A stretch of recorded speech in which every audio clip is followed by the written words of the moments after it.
में हज़रत इमाम हुसैन अलैहिस्सलाम के चहलम के मरकज़ी जुलूस के लिए ट्रैफिक पुलिस ने प्लान तैयार कर लिया। मरकज़ी जुलूस मार्टन रोड इमाम बारगाह से निस्तर पार्क पहुंचेगा। 10:30 बजे निस्तर पार्क में मरकज़ी मजलिस बर्पा की जाएगी।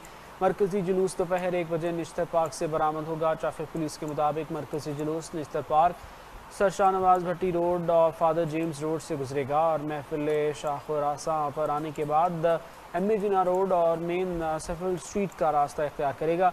चहलम में इमाम हुसैन अलैहिस्सलाम के मरकज़ी जुलूस के साथ अबू तुराब स्काउट्स भी मौजूद होंगे, जबकि मरकज़ी जुलूस प्रेडी स्ट्रीट से होता हुआ दोबारा MA जिन्ना रोड आएगा और इमाम बारगाह हुसैनिया ईरानिया पहुँचकर इख्तिताम पजीर होगा। जुलूस बरामद होते ही तमाम ट्रैफिक को सोल्जर बाजार, कोस्ट गार्ड और अंकल यासिर चौक से जुबली की जानिब मोड़ दिया जाएगा। नाज़िमाबाद से आने वाला ट्रैफिक लसबेला से निश्तर रोड और गार्डन लियाकताबाद से आने वाले ट्रैफिक को डाक खाना, पुरानी सब्जी मंडी और यूनिवर्सिटी रोड भेजा जाएगा।